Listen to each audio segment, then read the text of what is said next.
welcome everyone to Determination, Deliberation, and Dragons, where we talk about dragons with both determination and deliberation. This is episode 5, and we are very grateful to be joined by our wonderful guest, Julie Wilson. Woohoo! Yay. So first we're going to, very professional. So first we're going to introduce Julie. So Julie, what is your name, your pronouns, and what do you study? What are you doing right now? What am I doing with my life? Thank you, Peter and Izzy, for having me. I really enjoyed listening to your first episode, and I'm very excited to talk with you guys today about books. For those of you who don't know me, which will probably be everyone, my name is Julie Wilson. I use she, her pronouns. I know Peter and Izzy through our time together at Vassar College. I am currently an incoming PhD student at the University of Notre Dame, where I am planning to study English literature. Woohoo! Yeah, books. I want to read all the books. Give me the books. Yes. Okay, thank you. Okay, what is your favorite book? A Little Princess by Frances Hodgson Burnett. Cool. What is your favorite book series? I'm torn between the Chronicles of Narnia and The Lord of the Rings, because both C.S. Lewis and J.R.R. Tolkien have different writing styles, but good humor or description in Tolkien's case. And they both, especially C.S. Lewis, that makes me cry. So emotions are a happening thing. Who is your favorite author? I have a couple. Catherine Mansfield is pretty cool. I would also say C.S. Lewis, because he's got a great sense of humor, and he explains things in a way that makes them easy to grasp. So the most important question, what or who is your favorite dragon? This can be, open to interpretation if it's fictional or a real life dragon here on Earth, or a species or an individual, like whatever. That is a hard question, because as Peter knows, I love dragons. But I've been thinking about Maleficent when she turns into a dragon in that old cartoon version of Sleeping Beauty. And that I just love that. She's purple and black. Purple's my favorite color. She's a dragon. She does die at the end. She is kind of evil, so that sucks. But yeah, Maleficent as a dragon is, in my eyes, a pretty cool character to look at, even if you wouldn't want to have tea with her on a regular basis. I mean, as we've talked about on previous episodes, no dragon is evil. So, moving on. No arguments fact here. About yourself. My go-to is that I played Quidditch in undergrad. Woohoo, best sport. If you're up for a contact sport, keep in mind, listeners. Yes. Yeah, no, it is rough.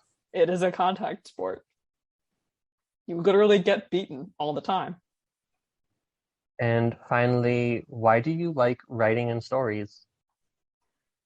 I have loved reading and writing since I was a little girl. It's something that I've always done, however horrible it seems now. I was always in a book, always writing something down, or always creating stories. And that's just been a huge part of my life, really. So honestly, this PhD is just a way for me to continue to pursue that, but in a slightly more academic vein than writing fantasy stories. Although I do some fantasy writing on the side, because you got to write about those dragons.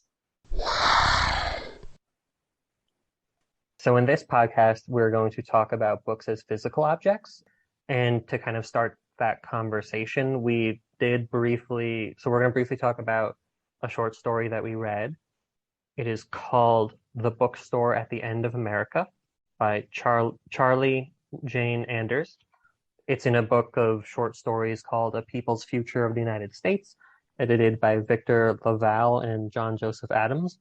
It's essentially a story. California splits away from the rest of the United States of America, basically just due to like different ideologies, or it's framed as if it was due to different ideologies, but like of course it's just about water rights, which as a geographer, like so many issues do come down to just water rights and resources. Water is super important. But anyway, So we have these two conflicting sides, and right on the border, the only like unguarded spot on the border is actually this bookstore run by Molly and her daughter Phoebe.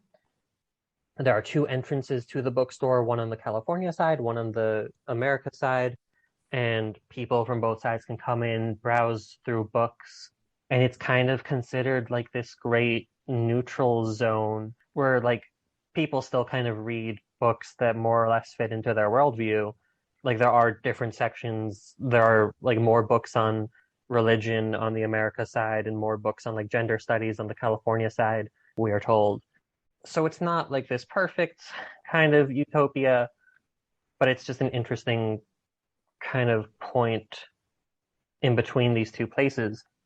And throughout the story, like tensions kind of rise between the two countries, and then like war does break out. There's like these giant, I think they're giant robots, that kind of go to war with each other.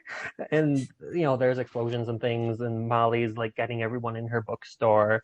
So there's a group of people from both sides, citizens who are trapped, and they go into like this bunker in the middle of the bookstore that Molly had installed just in case. And tensions kind of rise. They get into some arguments, and then the daughter Phoebe decides that they're going to have a book club, and they all read a book together. And instead of fighting each other about various issues, they kind of just debate this book. So that's what we're going to be chatting about. Did they tell you what book they read, or is it a fake book? It's a fake book, all right? I think it's a fake book. It's just like some adventure book about Norman, who like has to free some souls. Like, yeah, there's an evil wizard who is trapping all these souls inside him, and then this kid named Norman comes along, and he gets all the souls trapped inside of himself. And what follows is a supposedly epic journey of Norman's quest to put the souls at peace and keep himself from going insane. You get the sense that it's a book, it's kind of a young adult book, but the author makes a note that a lot of the adults in the bookstore had read it. So it's just Harry Potter. Sounds like Harry Potter knockoff. Not in terms of the actual story, but in terms of like what it does. And there's like a series, and there's spoilers flying all around. I think there's like at least 5 books. I'm totally the person who would spoil it. I love spoilers. But yeah, so I guess, Julie, do you have any like just general impressions? We're not going to talk about this too long, but we're just going to like chat a little bit and use it as a starting point to talk about books as physical objects. Yeah, overall, I did enjoy the story. I identified a lot with Molly, because sometimes I also feel caught between two worlds in a sense. I guess one of the points that interested me was the early discussion about the reason that people in both America and California seek out physical books. The author lists a couple of reasons, but the big issue apparently is the way that books can change as digital media.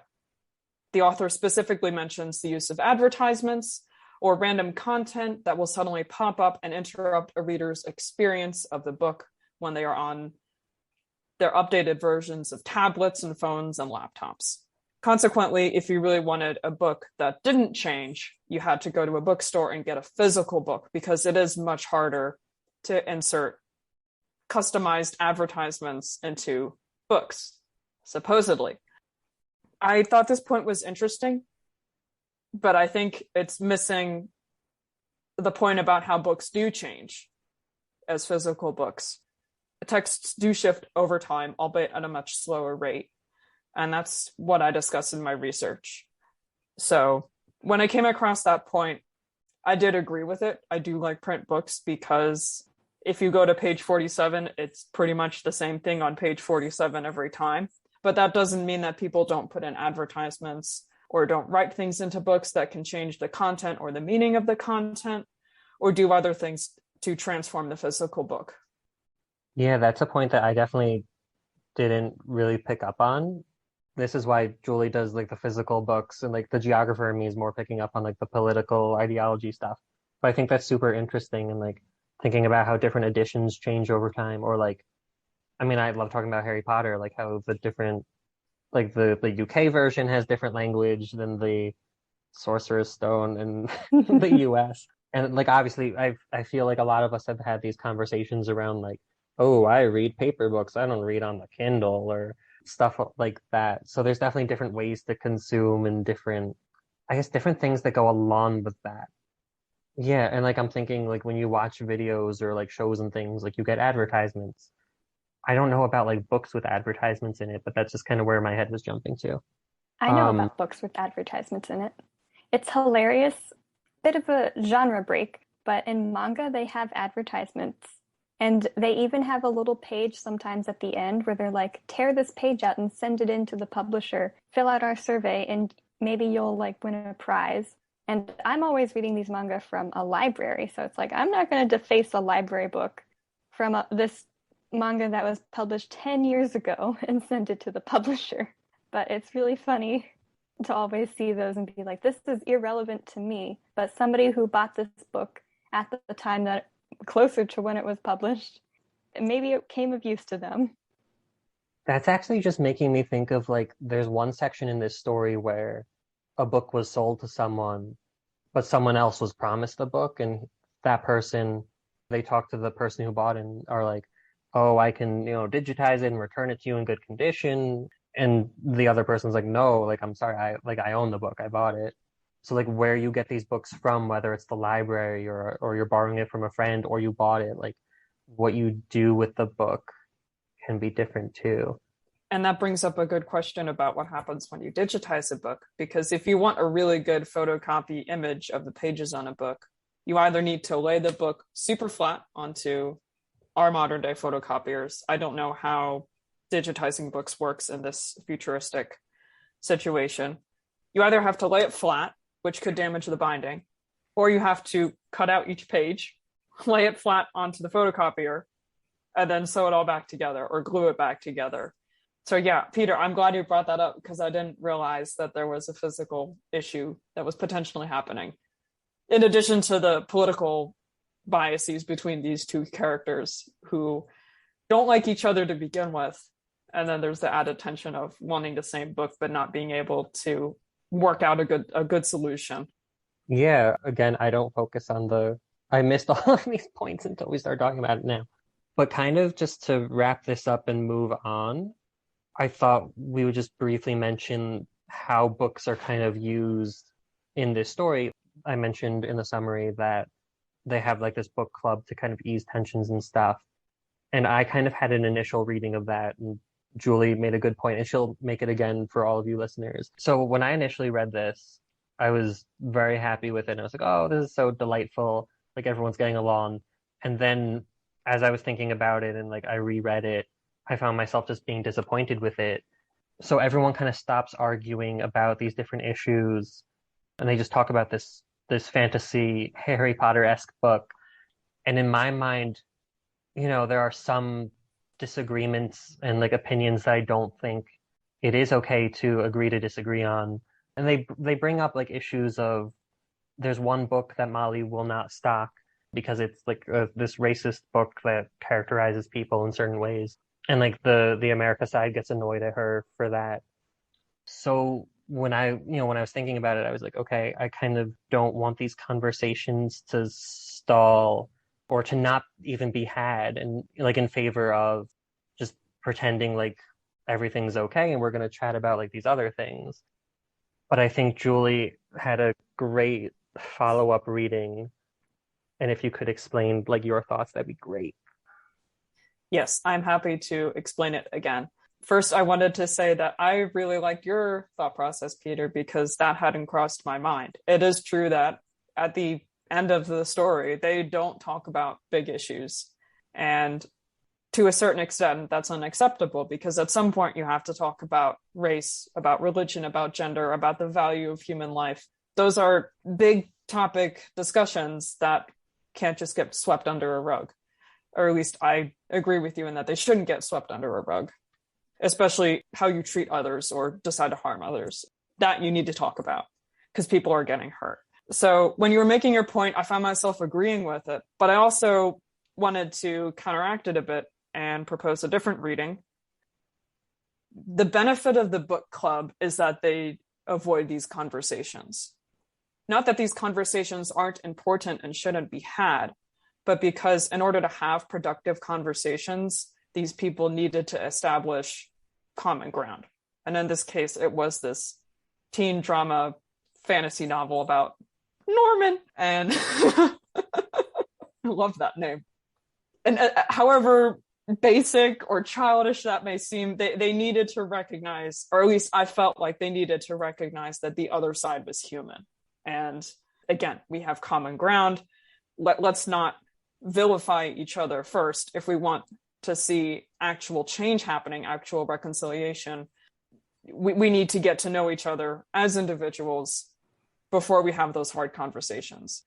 I tried to demonstrate this by saying, if I go up to a random person and start lecturing them about their racism, that's not going to end well. We don't know each other. Yeah, I might see them as doing something racist and wrong, but they're also going to see me as a nosy busybody and, as Scooby-Doo villains would say, a meddling kid. And that's not going to be a productive conversation.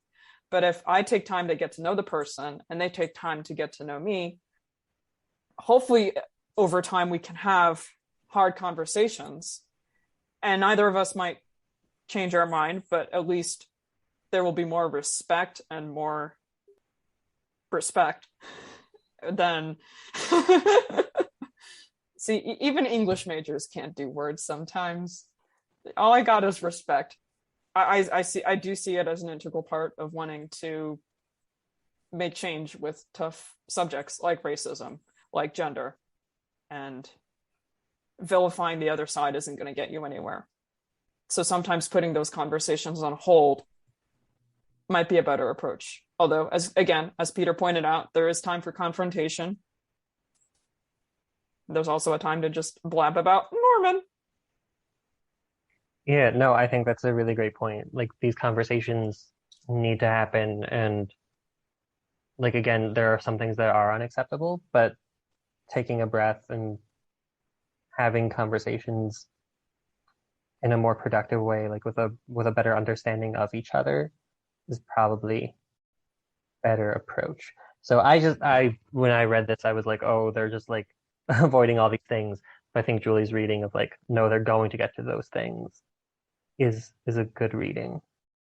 And I think that speaks to, what books can do. Like in this case, this book that they're reading is bringing them together to pause, to reflect, to have this moment of like, okay, we all kind of like this same book. And it's a jumping off point where we can start to talk about other things and seeing, what books can actually achieve and do. I think it's super important to also take a look at what books are. So that's why we have Julie here, and she's going to talk a little bit more about the physicality of books.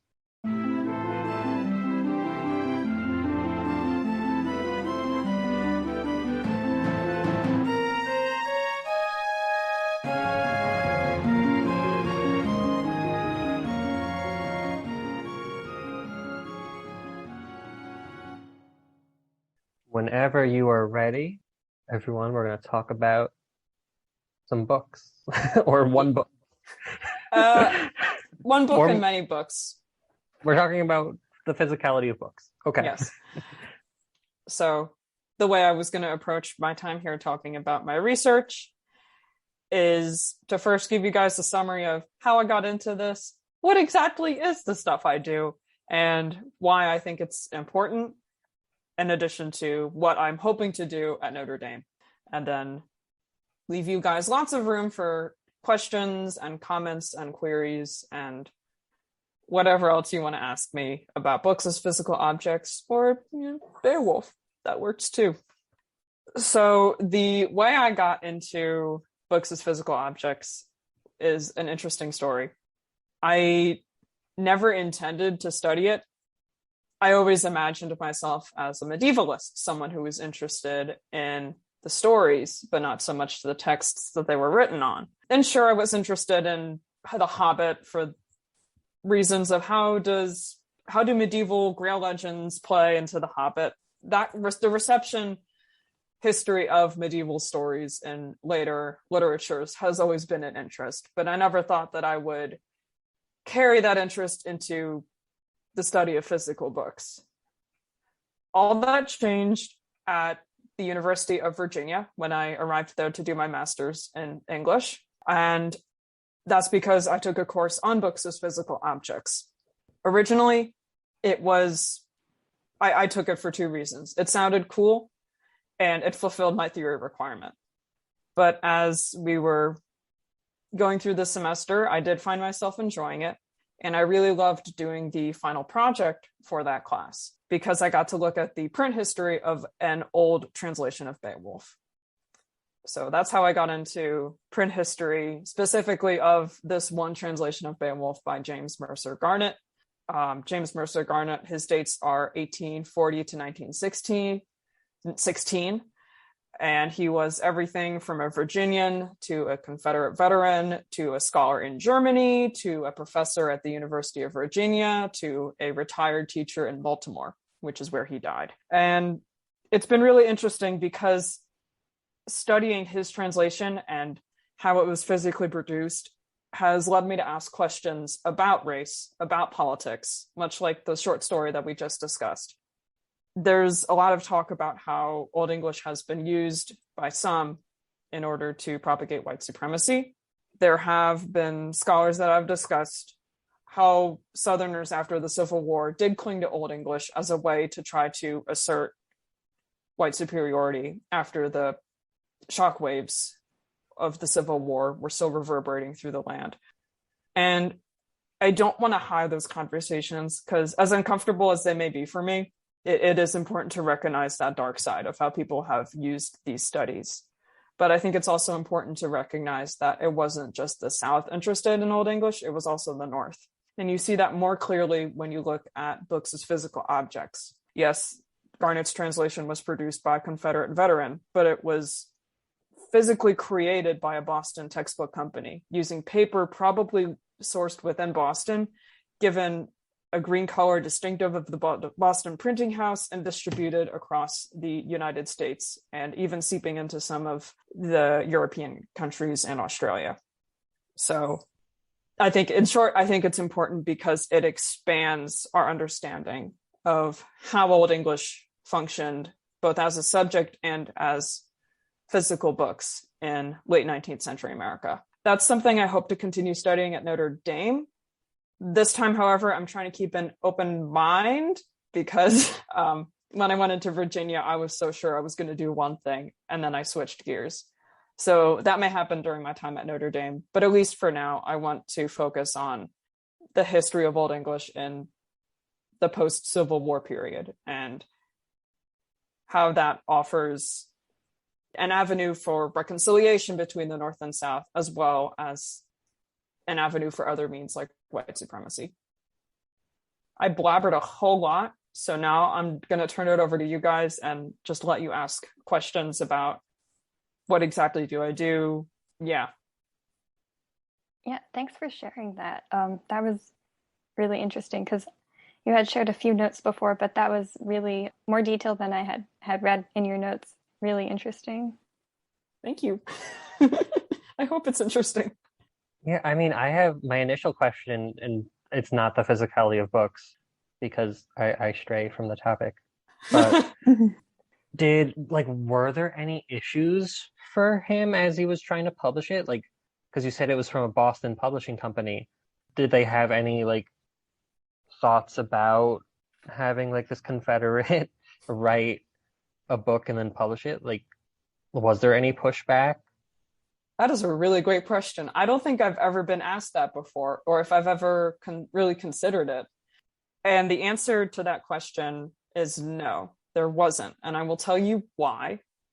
The first thing to remember is that the North has always had it always had more printing presses than the South, even before the Civil War. And I touch on this in my thesis, which is about Garnett's Beowulf. The North just had a stronger culture for literacy. It had more resources. And of course, the Civil War put a huge dent in the South's economy and the land and the people. So I'm sure I'm not saying that there weren't publishing presses in the South. I'm just saying that if Garnet had wanted to get his translation published by a distinguished house, at least in that time period, he had to look north. The other thing that should be taken into consideration is that Garnet was not approaching Beowulf, at least as far as I can tell, from a white supremacy mindset. He doesn't appear to have a political agenda.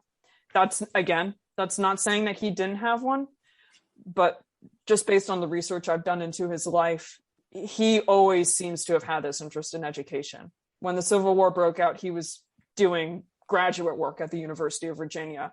After the war, he went to Germany to learn more about philology and other subjects that relate to Old English.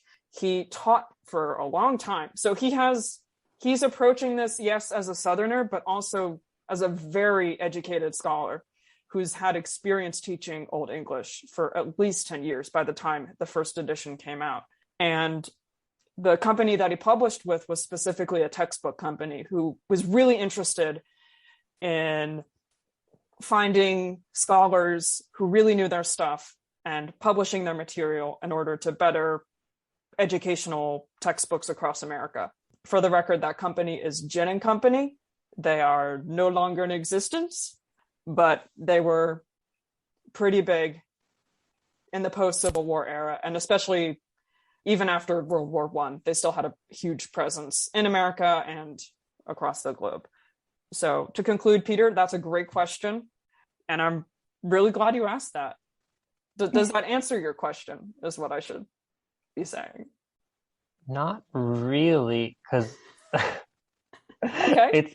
It's interesting, but I think I was more interested in like the company itself, like the Boston company. Were they like, because obviously like during Reconstruction there was like different approaches, like, oh, we should be, more lenient or we should be more harsh.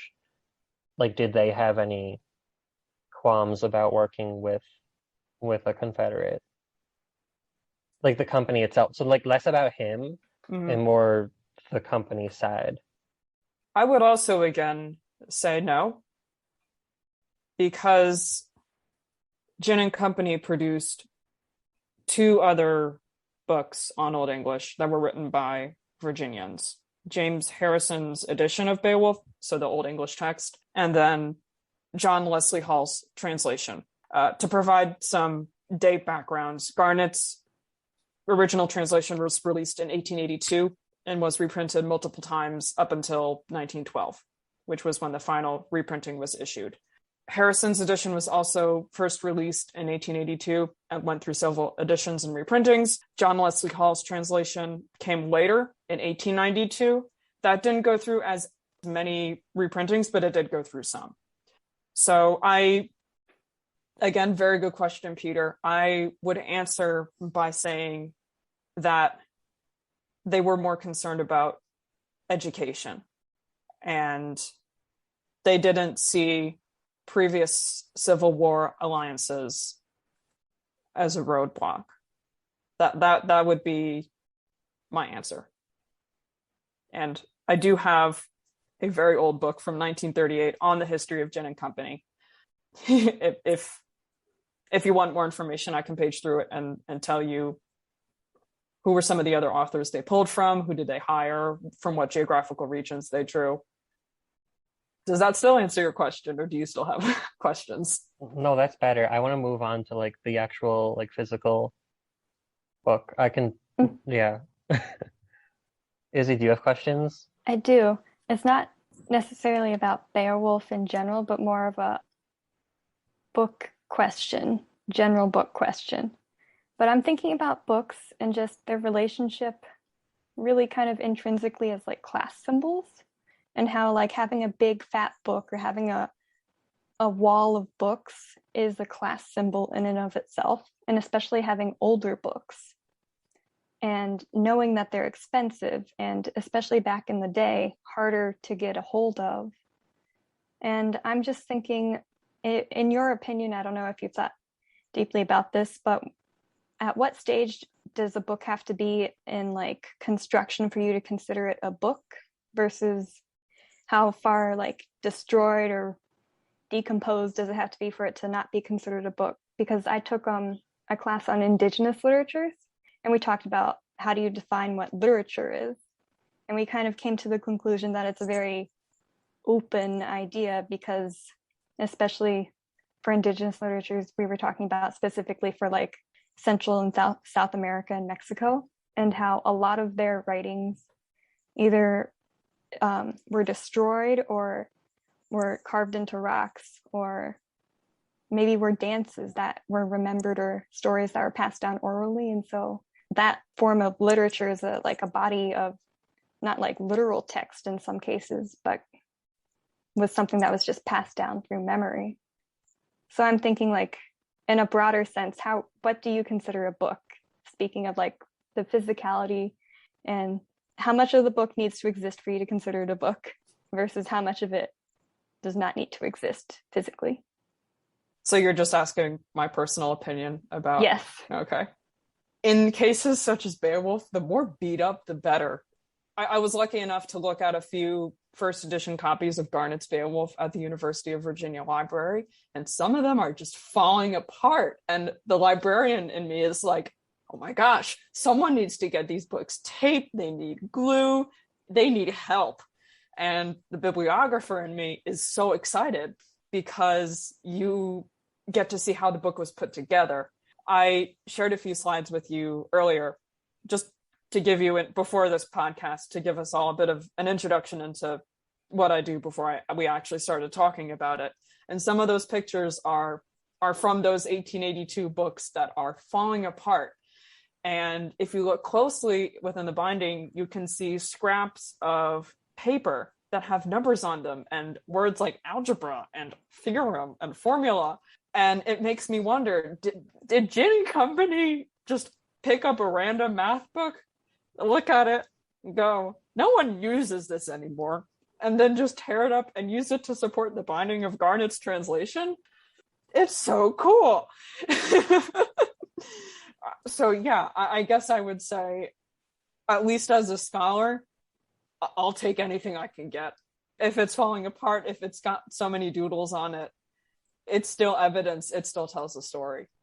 Now, if it's just one page of a book, obviously it's just one page for me. It still tells a story, but it's incomplete. And it's definitely not as complete as the body dances, which is a literal body of literature, and the rock carvings and the other kinds of literatures that you were talking about. Yeah, I guess I'm also thinking about it in the sense that books are kind of considered to be timeless, but in a way there's a lot of holes in them as well, or like with the dances and things where things are forgotten or things that are omitted. And you even maybe in between editions of printings, or thinking back to when things were written by hand, and maybe somebody copying just left out a line. You never know. Or I guess if you found another edition of the book and you could compare them, and you're lucky enough to do that, you could tell. That's a good point too. And that does happen in Garnett's Beowulf. Yeah, I was actually expecting, I only looked at a brief section of it closely to see if there were changes in the text. And there are. Between the 1882, which was the first edition, and the second edition, which was 1885, there are several word changes that I'm pretty sure Garnett was the one that instituted them in response to recent scholarship about the poem. So he changed his wording, and he adds a couple of footnotes at the end. And yeah, even these physical texts aren't static. Again, they do change over time. Some of the later editions have advertisements, but not all of the later editions do. And I think that's because of how much excess paper was available once all of the binding had been completed for the book. If they had enough space, they'd print ads. If they didn't, then they wouldn't. That's my working theory now. Yeah, they're physical. They feel concrete and timeless, and they also fall apart, and they have mistakes. And there are literal holes in some of them, which really confusing. How did those holes get there? Like in the middle of the page. I could rant about that, but I will restrain myself. Do you know why they have? I mean, even nowadays, they have books and it's like 2 or 3 pages in the front / the back, and they're just blank. But why? What are those? They're not like signature pages. It's not a yearbook. Yeah, some modern books, probably a lot of modern books, do have a couple blank pages in the beginning.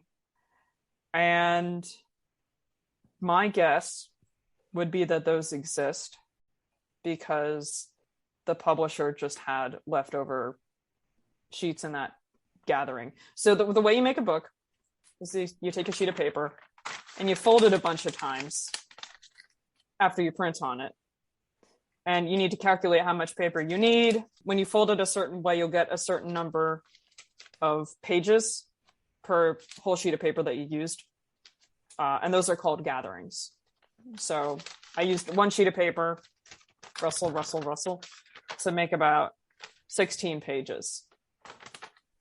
But they all come from one sheet. And because they all come from one sheet, and the only difference is you just fold it a bunch of times and then cut it certain ways, they're all considered part of one gathering. They're all from the same parent, if that makes sense. So if you're planning out how to print a book, you need to make sure you have enough gatherings. But sometimes, let's say I want to print a book and I figure out that I need 11 pages. So I prep it, I print the pages, there's my book. But sometimes there are pages left over. After you fold it, you don't fill up every page, or you don't need every page. So again, that's where the advertisements come in to fill up blank space. And sometimes you just leave blank pages. There is a special kind of paper called flyleaf paper.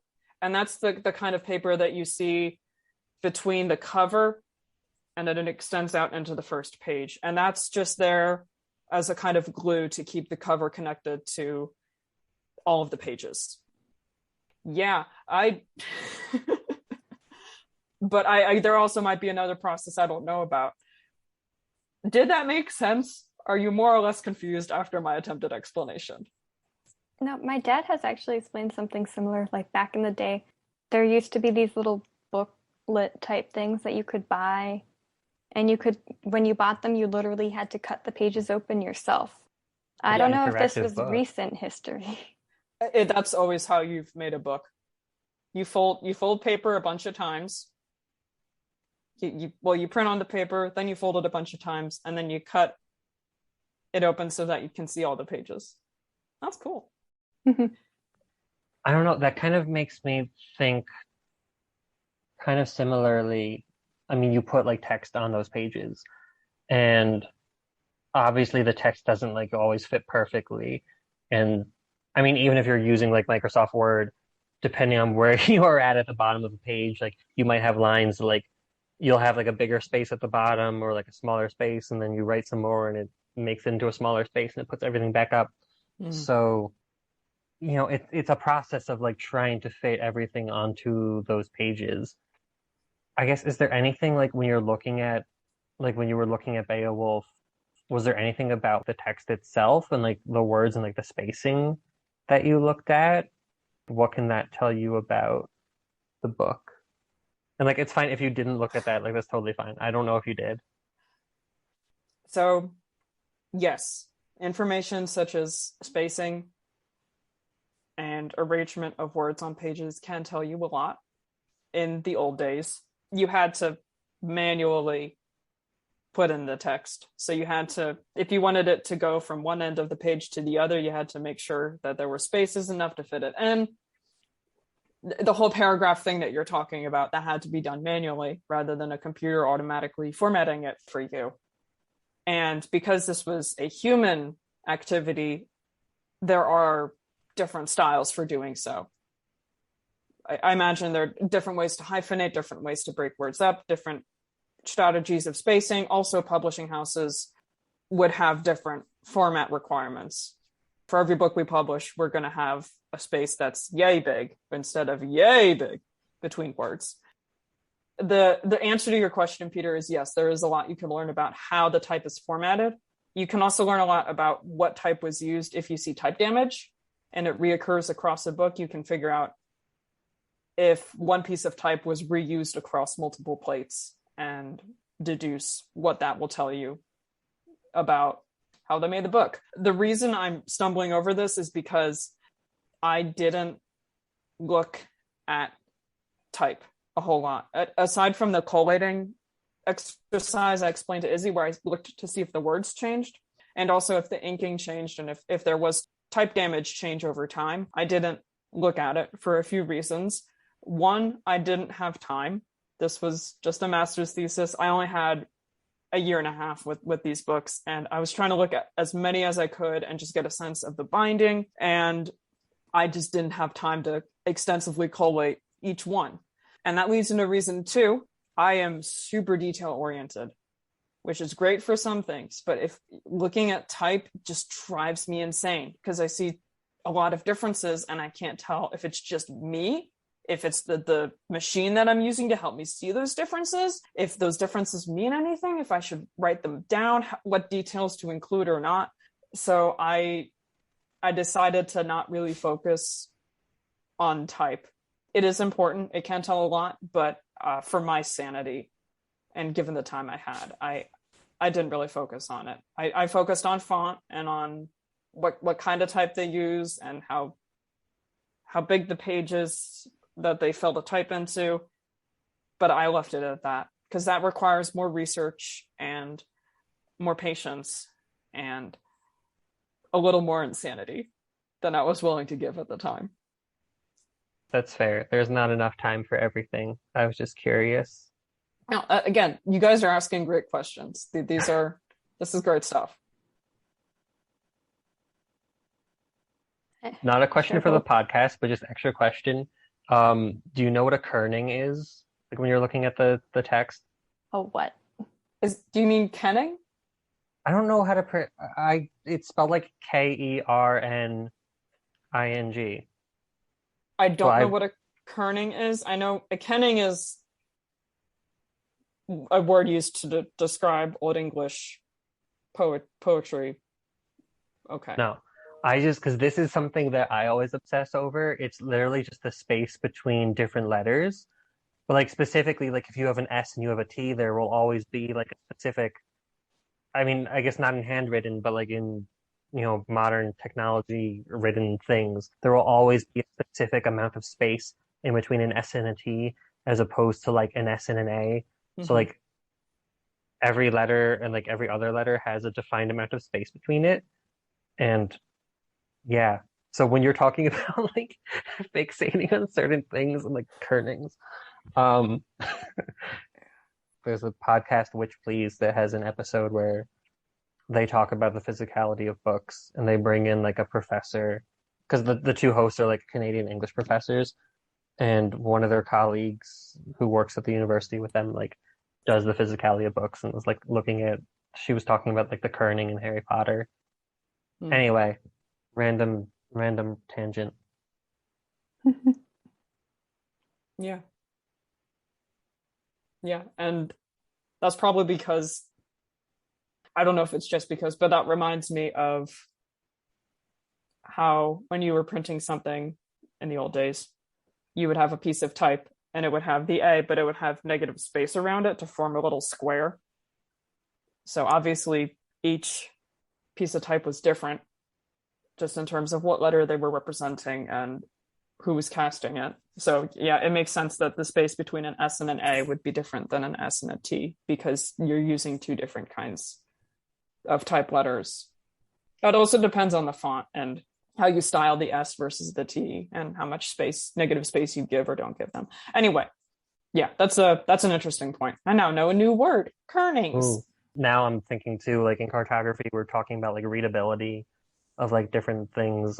And like when making a map, if you use all caps, it's actually like harder for people to read. Because if you do like undercase letters with like a capital like here or there, just the way that the space is impacted, like you have some letters that like go up, some that go down, some that are just in like that middle spot. So like Lingshu, maybe you include some of this. Like, it'll be hard to cut, but some of this is really good. But just yeah. So the kerning and the font and the type and how you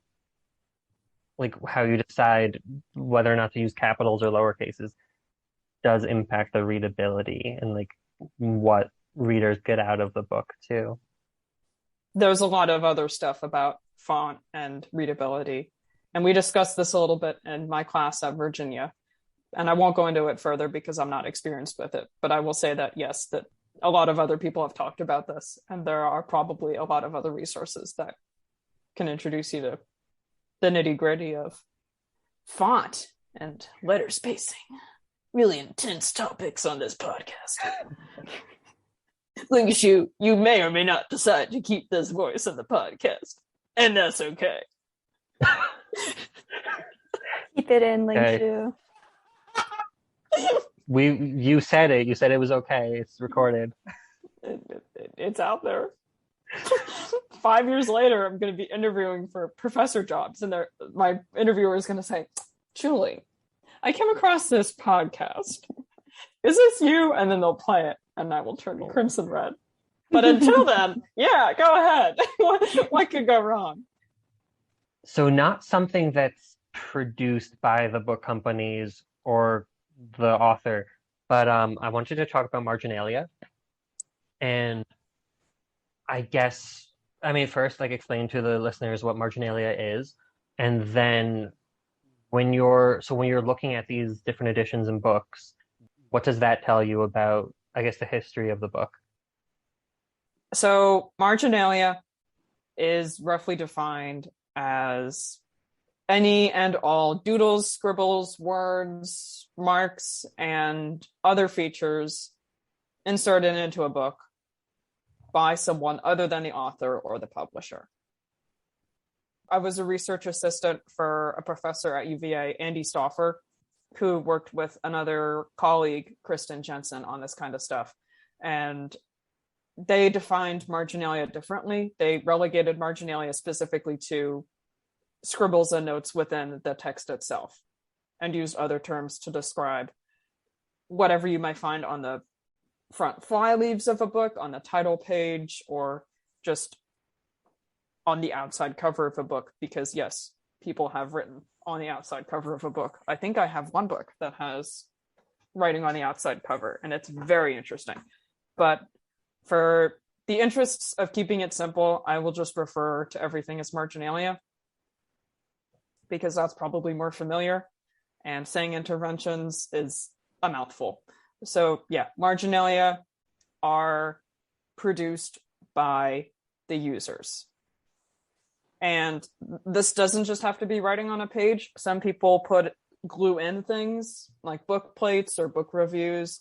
Some people insert random leaves into books, and you find a nice pressed leaf when you open the book. There are dead critters. I don't think those were intentional, but you do see those. For the most part, and the you can exclude the stuff about dead critters, Lingshu. No one needs to hear that. I do. Oh, you want to hear about the dead critters? Yes. Okay. I just think it's cute that you say critters. I can't say insects because sometimes you see spiders. I think I've seen flies too. It's just poor souls that get trapped in the book and they never come back out. Just like in Norman's body, where all those souls hang around and you're not sure if Norman's going to get rid of all of them. But to attempt to be a little more serious, I did intensively study the marginalia and all of the Garnet books that I could lay my hands on, because it didn't drive me crazy, unlike a typeface, and it's very different for each book. And I was particularly curious about the reception history of Garnet's Beowulf, especially given the North-South question and just where was Beowulf in America. And the results were really interesting. Most of the marginalia that I found were relegated to the central parts of the text, the translation itself. I saw some in the introduction and a couple in the notes, but for the most part, readers scribbled in the translation itself, whether it was just underlining parts that struck out to them, whether it was writing notes in the margins that may or may not be legible, whether it was just putting little marks in the side of the page to perhaps suggest this is where I need to read to for next class, or to mark off certain passages. Typical ways that we engage with books today for school. I saw a lot of those in the Beowulfs that I found. That tells me that a lot of people were using it as a textbook, which is as it was intended. And they were taking advantage of the nice margin space that Gin and Company gave to do all their scribbling and their note-taking and their confusion. Unfortunately, I did not see a whole lot of doodles in these books. So maybe the people who used them were really interested in the classes and weren't bored. But again, I only looked at a small sample of books, so like 25 books or so. That's not a lot to give conclusive data on anything, but at least it's a start. And that was the goal of my thesis, to at least make a start into an area that not many scholars have looked at. The other interesting thing about the marginalia that I will say is the kinds of names and places that came across when owners would write down whose book it was and where they were and when they were at the time of obtaining it. In other words, I've seen inscriptions where people were at Virginia, people were in Nevada.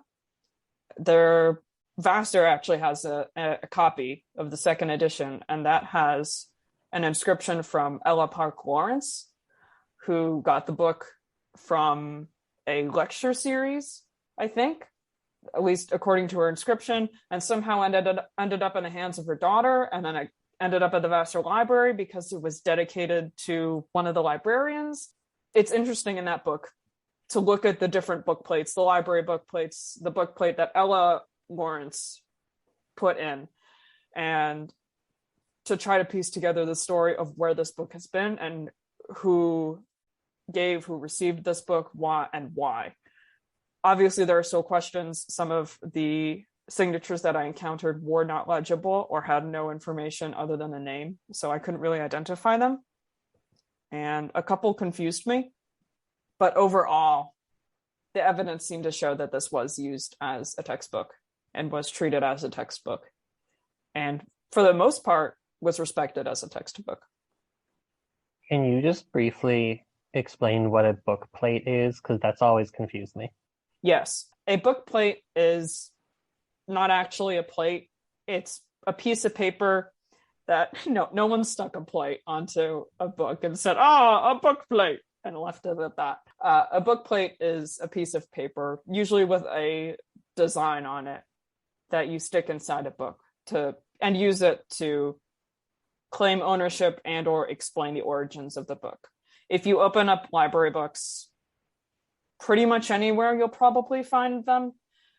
In the 1800s, a lot of people used book plates to, not all of them, but some of them, to mark what book was theirs. Some of the Beowulf books that I looked at had users who put in their personal book plate to say, this is my book.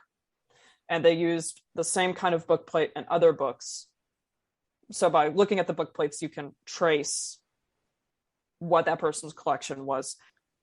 So yeah, book plates, just pieces of paper that are usually nicely decorated, and they say who owns the book. Sometimes they're put in by owners, and sometimes they're put in by libraries to say, this is from the University of Notre Dame. Give it back to us when you're done with it. But yeah, that's a whole different topic that could be discussed and analyzed just based on the drawings. Anyone who's interested in art or media, that's you see a lot of different designs, a lot of different colors or lack thereof. So yeah, like type and marginalia, there's a lot you can learn from the book plates. Did I explain that well enough? I know I've rambled a little bit, but that's because I get so excited. No, that was great. I've heard that term so many times, and I've always been confused. So it's not the author doing it, it's people and showing ownership. That's super useful. And I think, you even have a picture of a book plate in your thesis. Quite a few. Oh, you have a few. Okay. Yeah, this is a book. That's not a book plate. Never mind. It's just inserted in there. Proceed. Okay. But no, you answered it really well. That was super helpful. Do you have any tips for our listeners? Dragon flying tips, everyone. Dragon flying tips? I wish I had those. I wish I had a dragon.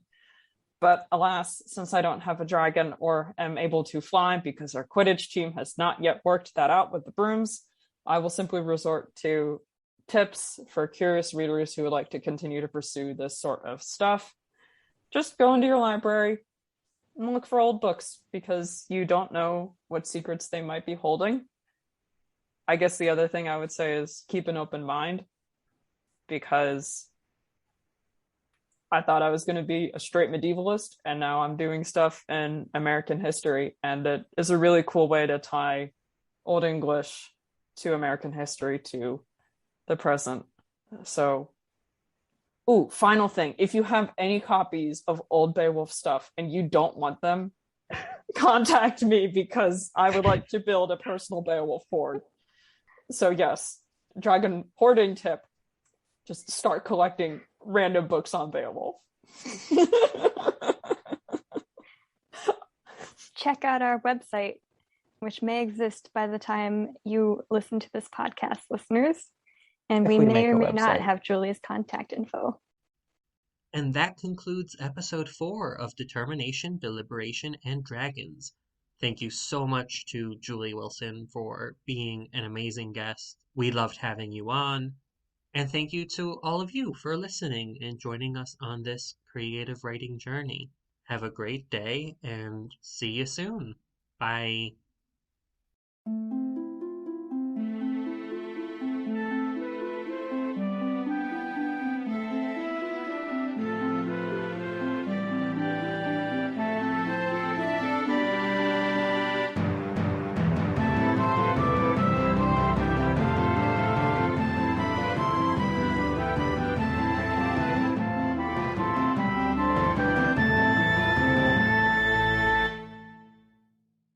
I feel like I'd be like Gimli. I'd just look at Legolas, tiptoeing across these 10 feet banks of snow and just go, show off. Oh, I think Gimli just speaks to the human condition. Another voice imitation that will come to haunt me later in my academic career. That one, then you please do cut out. I mean, I could ask you about your views on the card catalog, but I will restrain myself because that would be a whole rabbit hole. This is a weird one-way relationship. Yes.